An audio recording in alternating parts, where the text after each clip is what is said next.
make the Caprese Melt. Now this is something that we do on the truck. We use fresh mozzarella. Today what we're going to do is we're going to use the Tillamook shredded, the low moisture mozzarella. And the reason we're going to do that is one of the things that happens on the truck is we get people that maybe aren't familiar with fresh mozz, and we get my cheese isn't melted, and that cheese doesn't melt stringy where it's pulling away from the sandwich like people are used to. So that's why we're going to use this one today. If you don't have a good tomato, don't even bother with the sandwich. Wait for them to come around. Nowadays, you can get some really nice flavored tomatoes throughout the year. Depending upon where you live, we're fortunate enough to be here in Southern California, and here's a beautiful heirloom tomato. So what we're going to do first is we're going to marinate these tomatoes. We like to give them a little bit of extra flavor, so I'm going to take just 1 clove of garlic, just because we're only making a couple of sandwiches here, and mince that up really fine, because it is going to be raw and it can overtake the sandwich. And then we're going to mix that in to a bowl with a little bit of fresh basil, which nowadays, 10 years ago you couldn't find this in every store, but nowadays you can pretty much find this anywhere. Just put the 3 leaves together, roll them up, and you can just shred them, which is known as a chiffonade. Don't sacrifice and go dry on this one. It's just, you might as well do that with a bad tomato. Sure. A little bit of nice, fresh, extra virgin olive oil. Good quality oil.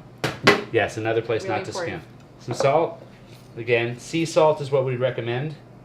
Some fresh black pepper. If you guys use a grinder, this is just that we use this in a spice mill.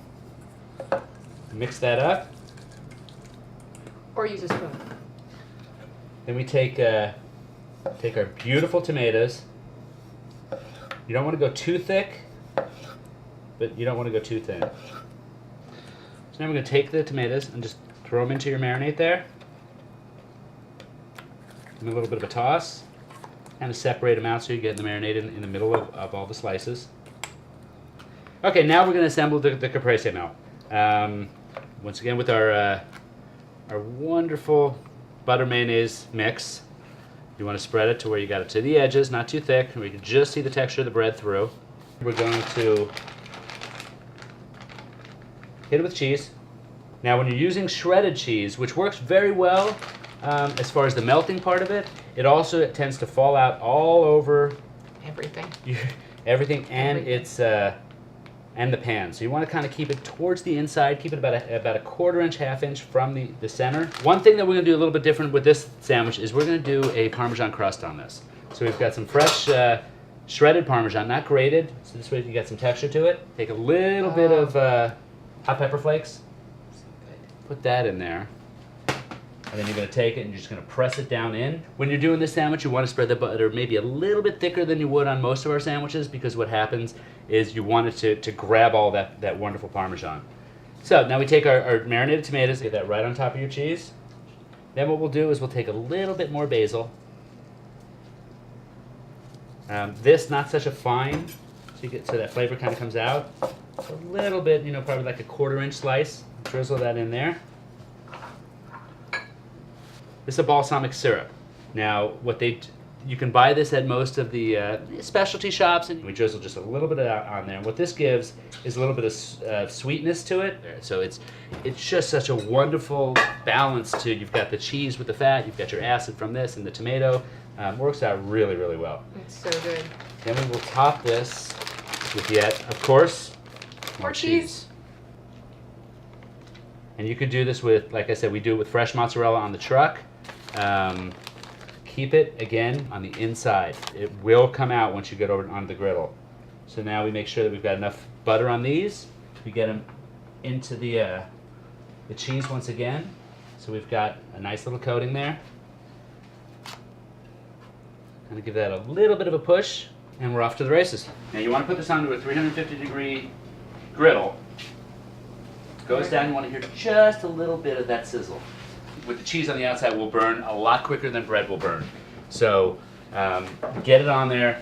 You'll see just a little bit of bubbling around the edge, and that's when you know you've got it. If you're hearing it, it's probably just a little too hot. Back it down. It's better to go a little bit on the lighter side with this one than the heavier side heat-wise. So we let that go, and we'll turn it right when it's golden brown and that cheese has really adhered to it.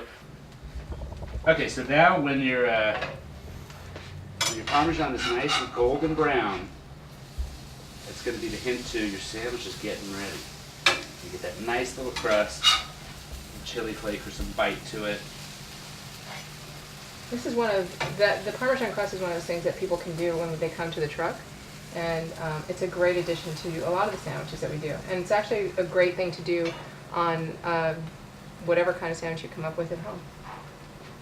Okay, now when you're scraping these off, make sure not to just dig right in because your spatula will go right into your bread and you'll rip it up. So you want to kind of give it one of these, go around, make sure it's all free. Check and see, and there's that, once again, that beautiful just Parmesan crust on it. Looks like we're ready to eat. That looks nice. So again, you've got a very melty cheese in here. It's very hot when it's come off the griddle, and you don't want to just, as much as you want to dive in and eat now, you don't want to just start cutting right away. Let it sit for 30 seconds.